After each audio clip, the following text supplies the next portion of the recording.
وعلى آله وأصحابه الطيبين الطاهرين. أما بعد فقد قال الله سبحانه وتعالى في القرآن المجيد والفرقان الحميد: أعوذ بالله من الشيطان الرجيم. بسم الله الرحمن الرحيم. إن الصلاة تنهى عن الفحشاء والمنكر. وقال الله سبحانه وتعالى في شأن حبيبه: إن الله وملائكته يصلون على النبي يا أيها الذين آمنوا صلوا عليه وسلموا تسليما. اللهم صل على سيدنا وشفيعنا وحبيبنا ونبينا ومولانا محمد وعلى آل سيدنا ومولانا محمد النبي الأمي الذي قرنت البركة بذاته ومحياه وتعطرت العوالم بطيب ذكره ورياه. محترم بزرگوں اور دوستو، اللہ تبارک و تعالی جل جلالہ کا بے انتہا فضل ہے کہ اللہ تبارک و تعالی نے آپ کو اور ہم کو پیارے آقا حضور پر نور سرکار دو عالم جناب محمد الرسول اللہ صلی اللہ علیہ وسلم کا امتی بنایا، اور حق تعالی کا شکر ہے، کرم ہے کہ اللہ تبارک و تعالی نے آج آپ کو اور ہم کو اس کے گھر میں اس کی عبادت کرنے کے ساتھ ساتھ کچھ دین کی باتیں سننے سمجھنے کا موقع اللہ نے ہمیں عطا فرمایا. میرے دوست اور بزرگوں، میرا جو عنوان یہاں چل رہا ہے، نمازوں کے بارے میں نے آپ کو بہت سی احادیث اور بہت سے واقعات وغیرہ میں نے بتایا، نماز کی فضیلتیں بتایا، نماز کا مقام اور مرتبہ بتایا، اور گزشتہ جو جمعہ تھا اس جمعہ میں جمعہ کا مقام کیا ہے، جمعہ کا مرتبہ کیا ہے، اور جمعہ کے دن اللہ تبارک و تعالیٰ دعائیں کیسے قبول کرتا ہے. ایک ٹائم ہوتا ہے جمعہ میں جس میں اللہ تعالیٰ جو دعا مانگو گے قبول کرے گا. وہ ٹائم جمعہ کی اذان سے لے کر امام نماز ہونے کے بعد جو سلام پھیرتا ہے وہ سلام پھیرنے تک کا وقت ہے. اس وقت میں ایک دعا ہے، اللہ تعالیٰ اس دعا کو جو بھی دعا بندہ کرے گا قبول کرے گا. غور فرمائیے.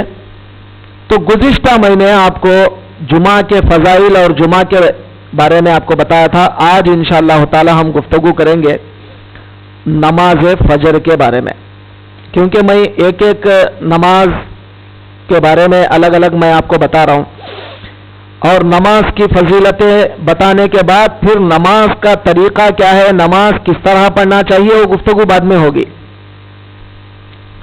تو آج ہم گفتگو کرتے ہیں نماز فجر کا، فجر کی نماز. حق تبارک و تعالی فرماتے ہیں قرآن پاک میں فجر کا نام لے کر: ان قرآن الفجر کان مشہودا. فجر کے وقت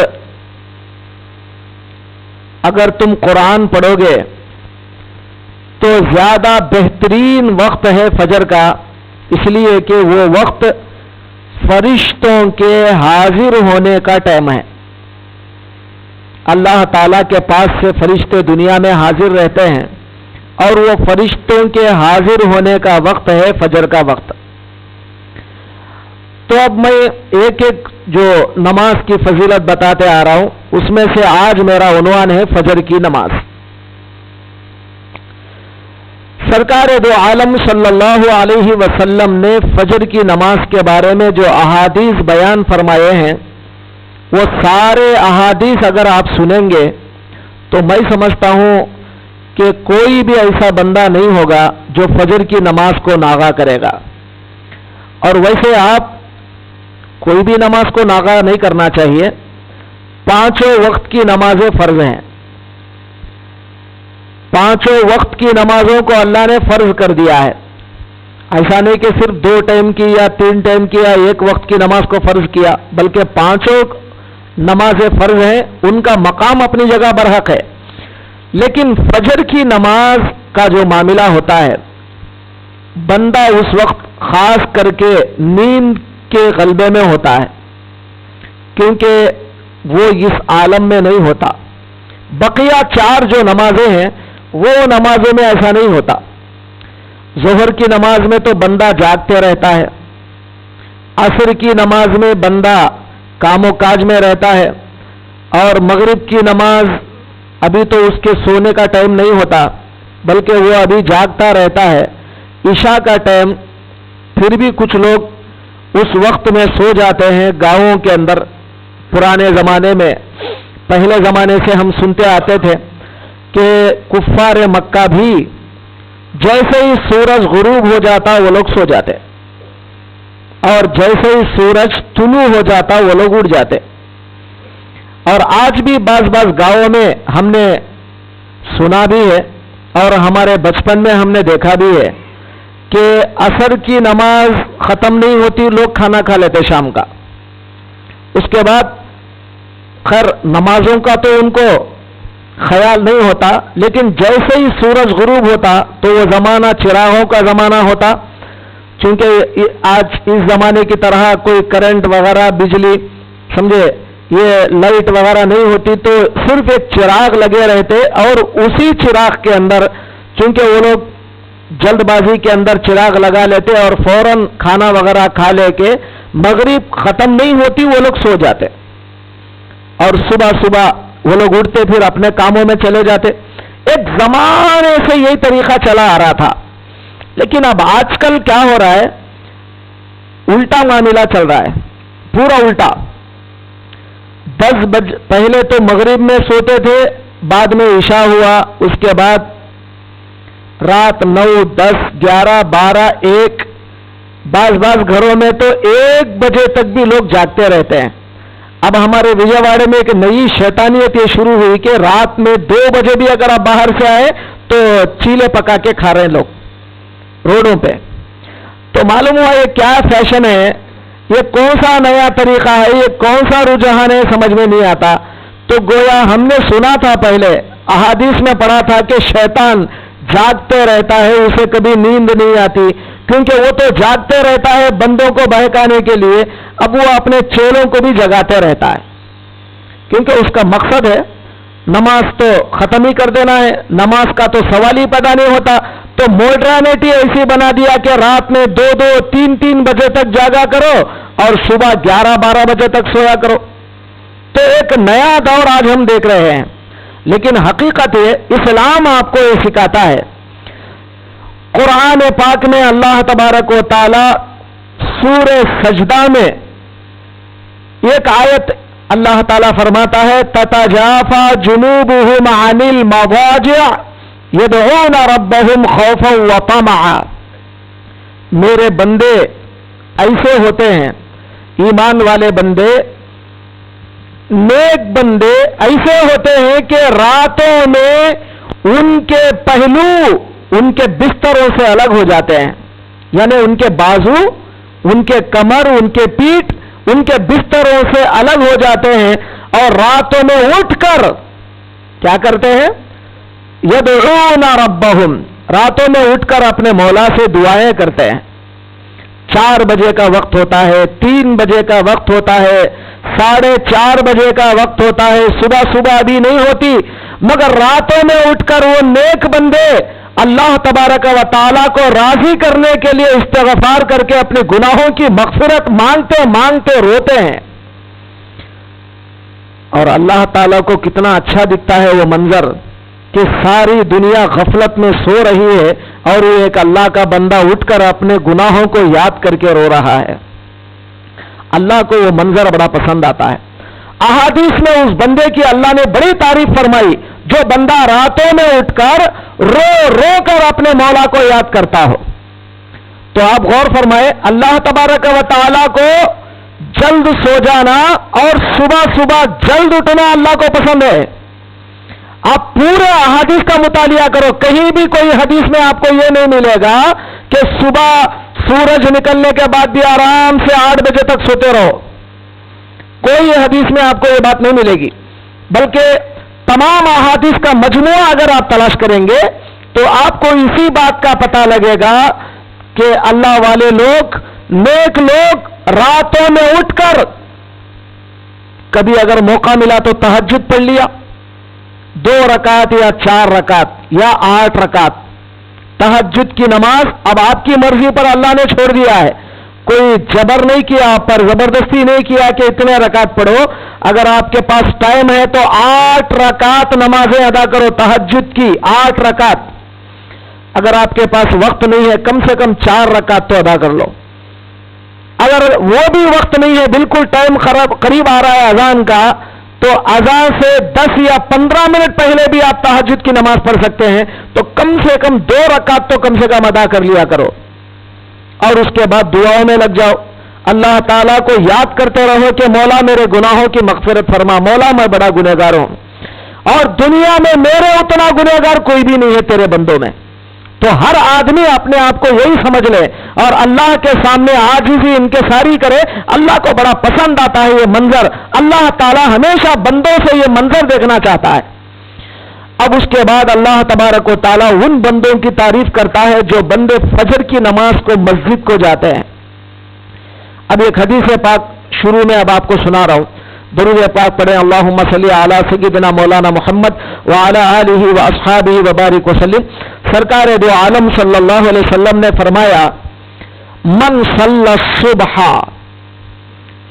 جس کسی نے صبح کی نماز پڑھا یعنی فجر کی نماز پڑھا جماعت کے ساتھ, اور رات میں عشاء کی نماز جماعت کے ساتھ پڑھا تھا, رات میں سونے سے پہلے عشاء کی نماز جماعت کے ساتھ پڑھا تھا اور فجر کی نماز جا کر جماعت کے ساتھ پڑھ رہا ہے. تو اب سرکار دو عالم صلی اللہ علیہ وسلم آگے فرماتے ہیں, کأنما قام اللیل کلہ, گویا کہ اس کا مرتبہ اتنا بڑا اللہ تعالیٰ بنائے گا کہ رات بھر نفل پڑھنے کا ثواب اللہ اس کے عمل نامہ میں لکھے گا. رات بھر نفل. کیا آپ کے پاس طاقت ہے کہ رات بھر آپ نوافل پڑھ سکیں گے؟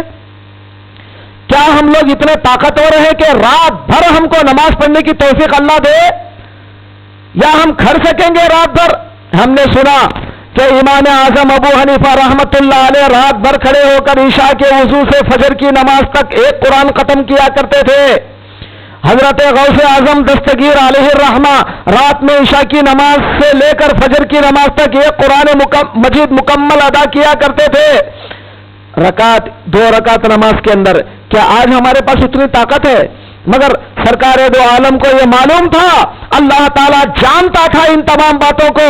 میرے حبیب کی امت جیسے جیسے آخری دور میں جائے گی اتنی کمزور ہوتی جائے گی, وہ عمل نہیں کر پائے گی.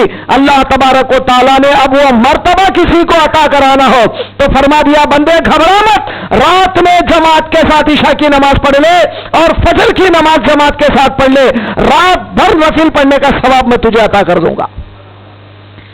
تو یہ حدیث سننے کے بعد اب کون ایسا بدبخت آدمی ہوگا جو عشاء کی نماز کو مسجد کو نہ آئے اور فجر کی نماز کو جماعت کے ساتھ پڑھنے کے لیے مسجد کو نہ آئے؟ کون ایسا آدمی ہوگا؟ ذرا غور کریں آپ. اور وہی بدبخت ہو سکتا ہے جس کو یہ تمام باتیں معلوم نہیں اور اس کو اہمیت بھی نہیں کہ رات بھر عبادت کرنے میں کیا ہوتا ہے. اگر کسی کو یہ پتا چل جائے کہ رات بھر عبادت کرنے کا ثواب اللہ تعالیٰ دینے والا ہے تو فجر کی نماز میں جماعت کے ساتھ کیوں نہ ادا کر لوں, تو وہ بندہ انتظار میں رہتا ہے جا کر کہ کب وقت ہوگا اور میں کب فجر کی نماز ادا کروں. اور دوسری حدیث میں سرکار دو عالم صلی اللہ علیہ وسلم فرماتے ہیں, من صلی اربعا فی الصبح, جس کسی نے صبح 4 رکعت نماز ادا کر لیا. 4 رکعت کا مطلب 2 سنت 2 فرض سمجھ لیں آپ.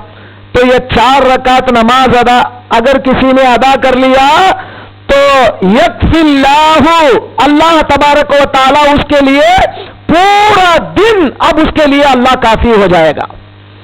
اب اللہ کافی ہونے کا مطلب کیا ہے؟ کافی ہونے کا مطلب یعنی اب اللہ تبارک و تعالی اب ہمارے لیے بس ہے. کافی ہونے کا مطلب اللہ ہمارے لیے بس ہے، یعنی مطلب کسی کی ہمیں ضرورت نہیں، کوئی کروڑ پتی کی ضرورت نہیں، کوئی لاکھ پتی کی ضرورت نہیں، کوئی امیر کی ضرورت نہیں، اور کوئی جو ہے نا پیسے والے کی ضرورت نہیں، کوئی سیٹ کی ضرورت نہیں، کسی ڈاکٹر کی ضرورت نہیں، کسی حکیم کی ضرورت نہیں. اللہ ہمارے لیے کافی ہو جائے گا شام تک، رات تک. کیوں کہ اللہ تبارک و تعالی فجر کی نماز جو بندہ پڑھتا ہے اب اللہ اس کے مدد میں آ جاتا ہے. بندے گھبرا مت، اب میں تیرے واسطے کافی ہوں رات تک. تو غور فرمائیے آپ، کیا آپ نے کمال کیا؟ ارے جو آپ کے اوپر فرض تھا وہ آپ نے ادا کیا، کوئی کمال نہیں کیا آپ نے. آپ کے اوپر جو فرض کیا تھا وہ آپ نے ادا کیا، لیکن اللہ تبارک و تعالی شام تک اس بندے کی کفالت کرتا ہے، اپنی نگرانی میں رکھتا ہے. اور مولا تبارک و تعالی اس کو شام تک جب اپنی ذمہ داری میں لے لیتا ہے تو کوئی بندہ اس کو نقصان نہیں پہنچا سکتا. اب اس کے بعد تیسری حدیث آپ کو بتا رہا ہوں. سرکار دو عالم صلی اللہ علیہ وسلم نے فرمایا، من صلی الصبح، جس کسی نے صبح کی نماز پڑھا جماعت کے ساتھ، تو فکأن لہما براءتین، تو اس کے لیے 2 براءتیں ہوگی. 2 براءتیں، براءت من النار و براءت من النفاق. اس کے لیے 2 براءتیں. اب پہلے میں آپ کو یہ بتا دوں براءت بولے تو کیا ہے. عربی میں براءت کہتے ہیں چھٹکارا حاصل کرنا، چھٹکارا پا لینا، یعنی آزاد ہو جانا. اب مثال کے طور پر کسی آدمی کے اوپر کوئی 10 15 یا 50 کیس رجسٹرڈ کر کے FIR کر کے آپ پولیس تھانے کے اندر اس کو داخل کر دیا گیا، کورٹ میں چلا گیا. اب اس کے بعد جج نے کہا کہ تیرے اتنے گناہوں کی وجہ سے، تیرے اتنے جو ہے کیا بولتے ہیں دفعات کی وجہ سے، اتنے فلاں سیکشن کے تحت فلاں سیکشن کے تحت فلاں، تیرے اوپر اتنے چارج لگے ہیں، اب تیرے لیے قید خانے میں ڈالنا لازم ہو جائے گا. اب اس کو اتنے سال کی سزا جج نے سنا دیا. سنانے کے بعد جب اس کا وکیل اس کی صفائی کے اندر کوئی بات بتایا، اب اس کے بعد پھر جب وہ عدالت میں آتا ہے، جج کہتا ہے اب میں نے فلاں ملزم کے اوپر جو الزامات لگائے گئے وہ سب جھوٹے ثابت ہو گئے، لہذا اس ملزم کو میں نے باعزت بری کر دیا. کورٹ اس کو باعزت بری کرتی ہے. تو اب بتائیے وہ ملزم کو کتنی خوشی ہوگی جو باعزت بری ہو کر کالر اچھال کر باہر نکلتا ہے کہ آج میں باعزت بری ہو رہا ہوں. غور فرمائے میرے دوست، براءت اس کو کہتے ہیں. براءت کے معنی آدمی کے اوپر تمام کیسوں کا مارا جانا اور اس کے اوپر کوئی الزام نہیں رہنا. اب وہ باعزت ہو کر لوگوں کے سامنے جا رہا ہو، اب پورے گناہوں سے بری ہو کر جا رہا ہو. تو اللہ تبارک و تعالی حدیث پاک میں رسول اللہ کی زبانی ارشاد فرماتے ہیں، جس کسی نے صبح کی نماز پڑھا 2 براءتیں میں دے دوں گا. ایک براءت یہ، اس کو میں نفاق سے بری کر دوں گا. نفاق کا معنی کیا؟ منافقوں میں شامل نہیں کروں گا. اب آپ کو معلوم ہے منافق کسے کہتے ہیں، سمجھانے کی آپ کو ضرورت نہیں ہے. منافق وہ ہوتا ہے جو زبان سے کلمہ پڑھتا ہے، برائے نام نماز پڑھتا ہے، لیکن اللہ کی محبت رسول کی محبت دل میں نہیں ہوتی، اس کو منافق کہتے ہیں. اور وہ منافق کے لیے قرآن نے سزا سنایا، ان المنافقین فی الدرک الاسفل من النار. دوزخ کے اندر جو سب سے نیچے، جہاں پر زیادہ سے زیادہ عذاب ہوگا، وہاں اللہ منافق کو ڈالے گا. اور اللہ تعالیٰ فرما رہے ہیں جو صبح کی نماز پڑھ لیتا ہے منافقت سے میں اس کو بچا لیتا ہوں. اس سے بڑھ کر خوشی اور کیا چاہیے آپ کو کہ اللہ تعالیٰ ہمیں ایمان والوں میں شامل کر دیا. گویا منافق کے نہیں ہونے کا مطلب ایمان والے بن گئے. آپ اور ہم مسلمان بن گئے, ایمان والے بن گئے, اللہ والے بن گئے, تو گویا نفاق سے دور ہو گئے. اور دوسری برات سرکار نے فرمایا جو صبح کی نماز پڑھ لیا تو براءۃ من النار, اس کے لیے دوزخ سے بھی اللہ آزاد کر دے گا. تو اب یقین مانیے دوزخ سے بچنے سے بڑھ کر کوئی خوش قسمتی ہے ہماری؟ کیا دوزخ کسی معمولی چیز کا نام ہے؟ ارے اس کے بارے میں سنے تو گھبراہٹ پیدا ہوتی ہے. دوزخ کے بارے میں دیکھنا تو بہت دور کی بات, صرف جب ہم صفات جہنم دیکھتے ہیں سنتے ہیں تو گھبراہٹ پیدا ہو جاتی ہے, یا اللہ یہ جہنم میں کون جائے گا. لیکن ایسا خطرناک جہنم, اور اس میں الگ الگ طبقے ہیں. صرف جہنم بولو تو صرف انگار نہیں ہے, انگار تو ہر جگہ ہے, آگ تو ہر جگہ ہے. وہ آگ کے اندر بھی بڑے بڑے بڑے بڑے کیا بولتے ہیں وادیاں ہیں, بڑے بڑے وادیاں, اس کے اندر بھی پہاڑاں ہیں. انگار کے, آگ کے, اس کے اندر بھی بڑے بڑے پہاڑ ہیں, اور وہ پہاڑوں کے اندر سے کچھ راستے ہیں, الگ الگ وادیاں ہیں, اور ہر وادی کا ایک ایک الگ الگ نام ہے. یہ سب قرآن اور احادیث میں ہے, الگ الگ نام ہے. اور جہنم کے اندر ایک ایسی وادی ہے کہ جہنم خود روزانہ 70 مرتبہ اللہ سے دعا کرتی, یا اللہ یہ وادی سے میرے کو بچا. آپ سمجھتے جائیے, دوزخ جس کے اندر انگار چل رہی ہو, سلگ رہا ہو, خود سلگ رہا ہو, وہ پناہ مانگتا ہے مولا یہ وادی کی وجہ سے میں بھڑک رہا ہوں, یہ وادی سے تو میرے کو بچا. ایسے کئی وادیاں ہوں گے جہنم کے اندر. اللہ اکبر. اگر وہ پڑھیں گے تو آنکھوں سے آنسو آ جائیں گے آپ کے کہ کیسے خطرناک جہنم کے وادیاں ہیں. اور پھر سرکار دو عالم نے فرمایا جہنم کے اندر ایسے بڑے بڑے بڑے بڑے بڑے اژدے ہیں کہ انسان کو 24 گھنٹے ڈستے رہیں گے, بڑے بڑے. پھر سرکار نے فرمایا جہنم کے اندر ایسے بڑے بڑے بڑے بڑے گڑھے ہیں, انسان اگر اس کے اندر جائے تو 50,000 سال اندر تک جاتا ہی رہے گا, لیکن اس کے باہر آنے کا کوئی نشان نہیں ہوگا. ایسے خطرناک سے خطرناک وادیوں میں اگر اللہ ڈال دے تو ڈالے گا کس کو؟ منافق کو ڈالے گا.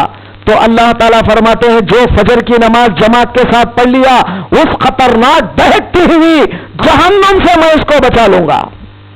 دوستو یہ حدیث معلوم ہونے کے بعد اب کون ایسا بندہ ہے جو فجر کی نماز چھوڑے گا؟ کون ایسا بدبخت ہے جو فجر کی نماز کو جانا نہیں چاہے گا؟ اگر اس کے سامنے یہ بتا دیا جائے, فرض کرو کہ جج آپ کو اعلان کرنے والا ہے آج کہ آج تیری برات ہونے والی ہے, آج تو باعزت بری ہونے والا ہے, صبح صبح 4 بجے تیار ہو کر آ جا. اگر جج اعلان کر دیا وہ 3 بجے سے نہا دھو کے تیار رہے گا, کیوں؟ آج میری برات کا دن ہے. اور حق تبارک و تعالی اعلان کر رہے بندے 3 بجے میں تجھے نہیں بلا رہا ہوں, بلکہ سورج طلوع ہونے سے کچھ پہلے میرے گھر کو آ جا اور 4 رکعت میرے سامنے عبادت کر لے, میں تجھے وہ دہکتی ہوئی آگ سے بچا لوں گا. دوستو کیا یہ ہمارے لیے خوشی کی بات نہیں ہے؟ اور ابھی بھی کوئی ایسا بندہ ہے جو فجر کی نماز سے سستی کاہلی کرے؟ شیطان ایسے ہی وقت میں غفلت میں ڈالتا ہے, کہتا ہے کہ نہیں بھائی تجھے تو نہانا ہے. تو اب اکثر شادی شدہ جو لوگ ہوتے ہیں یہ بہانہ عام کامن ہے, عورت ہو کے مرد ہر ایک کو نہانا ہے نہانا ہے. تو کیا آپ اتنے سست خور ہیں کہ رات میں ہی آپ نہا کے نہیں سو سکتے؟ کیا صبح تک آپ کو انتظار کرنا پڑتا ہے نہانے کا؟ اب صبح شیطان ڈالتا ہے اب کیا نہاتا, صبح نہا لے گا, اور صبح دل میں ڈالتا ہے ارے اب تو ٹھنڈ لگ رہی, اب تو موسم یہ ہے, اب اٹھ کر اتنی نیند میں کہاں جا کے نہائیں گے, دیکھا جائے گا 8 بجے نماز, وہ دیکھیں گے اللہ بڑا غفور رحیم ہے. اب ایک طرف وہی اللہ بول رہا ہے ارے وہ دیوانے تو آ جا میری عبادت کے لیے, مجاہدہ کر, محنت کر میں تجھے دوزخ سے بچا لوں گا. اب اس کو شیطان سلا رہا ہے, سو جا تجھے تو نہانا ہے. میرے بھائی یہ گزارش ہے آپ سے کہ اگر ایسا موقع آ جائے کیوں نہ آپ راتوں کو نہا لیتے ہیں؟ کیوں؟ کیا اللہ تعالیٰ پاک لوگوں سے محبت نہیں کرے گا؟ ارے ناپاکی کی حالت میں رات بھر گزارنے سے تو بہتر یہ ہے کہ رات میں جب بھی آپ کا کام پورا ہو جائے فوراً چلے جائے اور نہا کے آپ آرام سے سو جائے, تاکہ اللہ تبارک و تعالیٰ اگر مریں گے آپ شہیدوں میں اللہ تعالیٰ آپ کو نام لکھ دے گا اور آپ ایک معنی میں پاک لوگ بن جائیں گے. اور اللہ تبارک و تعالیٰ قرآن میں کہتا ہے ان اللہ یحب التوابین ویحب المتطہرین, اللہ تعالیٰ پاک رہنے والوں سے محبت کرتا ہے. اللہ کو ناپاکی رہنا پسند نہیں ہے. آج کل ایک فیشن بنا دیے لوگ کہ رات بھر ناپاکی کی حالت میں رہو, رات بھر ایسے ہی جو ہے مرتے رہو, صبح کا انتظار کرتے رہو. تو ہمیشہ پاک رہنے کی عادت اگر آپ ڈال لیں گے یقیناً اللہ تبارک و تعالیٰ آپ سے محبت کرنا شروع کر دے گا. آپ اللہ سے محبت نہیں کر رہے, اللہ آپ سے محبت کر رہا ہے. ان اللہ یحب المتطہرین, اللہ بول رہا ہے پاک رہنے والوں سے میں محبت کر رہا ہوں. تو آپ اپنا خود انتظام کر لو, فجر کی نماز کو مجھے اٹھنا ہے, کسی بھی صورت سے اٹھنا ہے, تو لہذا وہ سارے انتظامات آپ کو رات میں ہی کرنا ہوگا. کیوں؟ ایک نماز کے لیے. تو اللہ تعالیٰ بھی دیکھے گا ارے میرا بندہ کتنی محنت کر رہا ہے, دن بھر تو تھکا ماندہ کاموں کا سے آیا, اب جب بھی اس کے تمام کام پورے ہو گئے, نہا دھو کر پاک و صاف ہو کر یہ آرام کر رہا ہے میرا بندہ. اب اس کی نیت یہ ہے کہ صبح صبح اٹھ کر مجھے یاد کرے. فرشتوں کیا دیکھ رہے ہو, اس کے سرانے کھڑے رہ کر میرا ذکر کرتے رہو اور وہ سارے ذکر کا ثواب اس کے اعمال نامہ میں لکھو. یہ کس کو؟ جو بندہ پاک رہ کر سوتا ہے. اور جو بندہ ناپاکی کی حالت میں رات بھر گزارتا ہے تو اس کے لیے موقع نہیں ہے. تو غور فرمائیے میرے بھائی, فجر کی نماز کے لیے بہانے مت بنانا. اللہ کے پاس یہ بہانے چلنے والے نہیں ہیں. شاید ہماری دنیا میں چل جائیں بہانے, مگر اللہ کے پاس چلنے والے نہیں ہیں. فجر کی نماز اللہ کے پاس بڑی پسندیدہ اور بے حد مقبول عبادت. اب اس کے بعد چوتھی حدیث آپ کو سنا رہا ہوں. سرکار دو عالم صلی اللہ علیہ وسلم فرماتے ہیں من صلی الصبح, جو کوئی فجر کی نماز جماعت کے ساتھ پڑھ لیتا ہے تو اب وہ صبح جیسے ہی باہر نکلے گا تو رایۃ من اللہ, اللہ کا ایک جھنڈا اس کے ہاتھ میں ہوگا. اور ومن لم یصلی, اور جو آدمی فجر کی نماز نہیں پڑھا سوتے رہتا ہے, اس کے بعد صبح اٹھا, اٹھنے کے بعد باہر نکلا تو فإن لہ رایۃ من الشیطان, تو اس کے ہاتھ میں شیطان کا جھنڈا ہوتا ہے. تو اب آپ غور فرمائیں, تو نمازی جو ہوتا ہے فجر کی نماز جو ادا کرتا ہے تو وہ باہر بھی نکلتا ہے تو مولا کا جھنڈا لے کر باہر نکل رہا ہے. آپ بولیں گے میرے ہاتھ میں جھنڈا کہاں ہے یار, میں تو آج تک دیکھا ہی نہیں اللہ کا جھنڈا کہاں ہے. سمجھ رہے ہیں, میں تو یہ سنا کہ لوگ سنی جماعت کو جھنڈا پارٹی بولتے ہیں, اتنا سنا تھا, مگر یہ جھنڈا کہاں سے آ گیا مجھے پتا نہیں. ارے احادیث تو پڑھو, یقین تو کرو. سرکار دو عالم نے فرمایا کہ صبح صبح فجر کی نماز پڑھ کر جو جا رہا ہے تو جھنڈا تمہارے ہاتھ میں ہے, وہ بھی اللہ کا. اب جھنڈا پارٹی بنے نا تو واقعی تم سمجھ رہے. کوئی اگر بول رہا ہے فلاں جھنڈا پارٹی ہے تو بول رہا ہے ارے وہ بیوقوف کی اولاد, تو جو وہ کیا بولتے ہیں باہر کے جو جھنڈے بتا رہا ہے اس سے نہیں, بلکہ حقیقت میں اللہ کا جھنڈا ہمارے ہاتھ میں ہے. کیوں کہ ہم اللہ کی عبادت کر کے باہر نکلتے ہیں. اگر تیرے ہاتھ میں اگر اللہ کا جھنڈا نہیں, تو جھنڈا پارٹی اگر نہیں بنے گا تو پھر دوزخ پکا. سمجھ رہے. تو دنیا میں صبح صبح اگر کوئی باہر نکلتا ہو سمجھ لینا کہ اس کے ہاتھ میں فجر کی نماز پڑھ کے نکلا تو اللہ کا جھنڈا. پھر سرکار دو عالم نے فرمایا جو فجر کی نماز نہیں پڑھتا اس کے لیے دوزخ کا جھنڈا اس کے ہاتھ میں ہوگا. تو جھنڈے کا مطلب کیا ہے؟ جھنڈا کیا کرتا ہے؟ دراصل بتاتا ہے کہ آپ کس گروپ سے تعلق رکھتے ہیں. جھنڈا اصل کرتا کیا ہے؟ آپ کو بتاتا ہے آپ کس گروپ سے تعلق رکھتے ہیں. اگر کسی نے تلگو دیشم کا جھنڈا اٹھا لیا تو اس کا مطلب کیا؟ تو اس کا مطلب اب میں تلگو دیشم کا فیڈرسٹ ہوں، سمجھ میں؟ اگر کسی نے کانگریس کا جھنڈا اٹھا لیا تو مطلب کیا؟ اب میں کانگریس کا بت پرست ہوں، سمجھ میں؟ اور اگر کسی نے جو ہے فلاں کا جھنڈا اٹھا لیا تو مطلب میں اس کا فیوریبل۔ تو اب آپ جس کا جھنڈا اٹھائیں گے اس کی تائید۔ اب اللہ تعالیٰ کا جھنڈا اگر فجر کے بعد اٹھا کر کوئی لے جا رہا ہو، بظاہر تو کسی کو نظر نہیں آ رہا، لیکن اللہ تعالیٰ بولتا ہے کہ بندو دیکھو، اے فرشتوں دیکھو، یہ میرے جھنڈے کو لے کر جا رہا ہے کیونکہ اس نے فجر کی نماز ادا کیا ہے۔ تو اس کا مطلب یہ ہے کہ آپ اللہ کے فیوریبل ہیں، اللہ کے آپ تائید کرنے والے لوگ ہیں، کیونکہ آپ فجر کی نماز پڑھ کر جا رہے ہو۔ اور جو بندہ فجر کی نماز نہیں پڑھ رہا اس کے ہاتھ میں شیطان کا جھنڈا، اس کا مطلب وہ شیطان کا فرینڈ ہے اور شیطان کا ایک دم فیان بن گیا ہے۔ اب آپ کو سمجھ میں آ گئی ہوگی باتیں، فجر کی نماز کتنی بڑی اہمیت کی مالک ہوتی ہے۔ اور آپ کو معلوم، اس سے پہلے بھی میں نے کئی بار آپ کو واقعہ بتایا، جھوٹے دو نبیاں حضور کے زمانے میں تھے، ایک تھا مسیلمۃ الکذاب اور ایک تھی عورت سجا نامی۔ اب یہ سجا نامی ایک عورت کیا کری، جھوٹی نبی، انہیں خود کوئی نبی نہیں بلکہ دعویٰ کر دی میں نبی ہوں، بڑی خوبصورت تھی، مسیلمۃ الکذاب سے لڑنے کے واسطے گئی۔ مسیلمۃ الکذاب بولا، اری وہ پگلی، کیا لڑکے ہم دونوں اپنی حکومت برباد کر لیں، طاقت برباد کر لیں، تو ادھر آ، پہلے تیرے سے اکیلے میں بات کرنا ہے۔ راتوں رات اندر بلا لیا، اس کے بعد اپنے کمرے میں لے گیا، خیمے میں، بولا دیکھ تو اچھی طرح جانتی ہے تو کس ٹائپ کی نبی ہے اور میں بھی جانتا ہوں میں کس ٹائپ کا نبی ہوں، مطلب دونوں بھی جھوٹے نبیاں۔ تب اس کے بعد اب وہ دونوں میں رات بھر گفتگو چلی، کہا کہ کتنا بہتر ہوتا ہم دونوں لڑنے کے بجائے دونوں ایک ہو جائے، دونوں کی فوج اگر ایک ہو جائے تو محمد اور اس کے ساتھیوں سے لڑے تو کتنا اچھا ہوگا۔ تو یہ مسیلمۃ الکذاب کی بات سمجھ میں آ گئی سجا کو، رات میں دونوں نے شادی کر لیا۔ صبح اٹھنے کے بعد اب دونوں صلح کا جھنڈا چڑھا دیے، یہ فوج اور وہ فوج دونوں۔ اب دونوں کی فوج نے پوچھا، مسیلمہ سے مسیلمہ کی فوج نے اور سجا سے سجا کی فوج نے پوچھا، ارے بھائی تم دونوں نے شادی کر لیا، تم دونوں کا فائدہ ہوا، ہمارا فائدہ کیا ہوا؟ تو مسیلمہ بولا کہ آج سے تم لوگوں پر عشاء کی نماز معاف۔ اب سجا بولی آج سے میری طرف سے فجر کی نماز معاف۔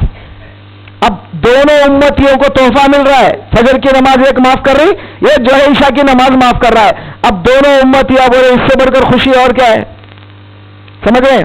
مگر ہماری امت وہ امت نہیں ہے، وہ جھوٹے لوگ تھے اور یہ سچے پیغمبر ہیں سرکار دو عالم صلی اللہ علیہ وسلم، اور دنیا ادھر کی ادھر ہو جائے سرکار کبھی حق بات بولنے سے نہ شرمائے ہیں نہ شرماتے ہیں۔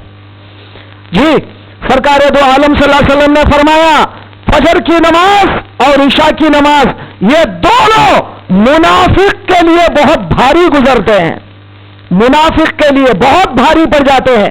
بقیہ نمازیں آدمی پڑھنا تو چاہے گا لیکن یہ دو نمازیں شیطان اس کو بڑا بھاری کر کے بتاتا ہے۔ تو فجر کی نماز جو بندہ پڑھ لینے کا ارادہ کر لیتا ہے، روزانہ فجر کی نماز کو آ جاتا ہے، اب اللہ تعالیٰ اس سے کتنا خوش ہوتے ہیں۔ اب ان تمام احادیث کو جو 4 حدیثیں میں نے بیان فرمایا اس کو سامنے رکھ کر آپ سوچنا شروع کیجئے۔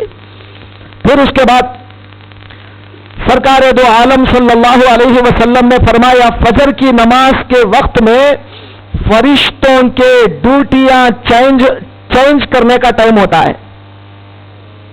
اللہ تبارک و تعالی فجر کی نماز کا وقت وہ وقت رکھا ہے کہ فرشتے ہمارے پاس جو 2 فرشتے ہیں جن کو ہم لوگ کرامن کاتبین کہتے ہیں، لیکن ان کا اصل نام رقیب اور عتید ہے۔ اصل ان کا نام رقیب اور عتید، یہ 2 فرشتے ہمارے بازو بازو رہتے ہیں، ایک سیدھے ایک دامے۔ اب یہ دونوں فرشتے ہمارے اعمال نامہ لکھتے رہتے ہیں۔ کرامن کے معنی بزرگ، کاتبین مانے رائٹرز، لکھنے والے۔ کاتبین ان کا نام نہیں ہے، کرامن کاتبین ان کا نام نہیں، کرامن کے معنی بزرگ، کاتبین مانے رائٹرز، لکھنے والے۔ تو اب یہ دونوں رقیب اور عتید ہمارے پاس بیٹھے ہیں۔ اب یہ لوگ دن بھر کا ریکارڈ لکھ کر اللہ تعالیٰ کے پاس فائل بنا کر لے جاتے ہیں۔ اللہ تبارک و تعالیٰ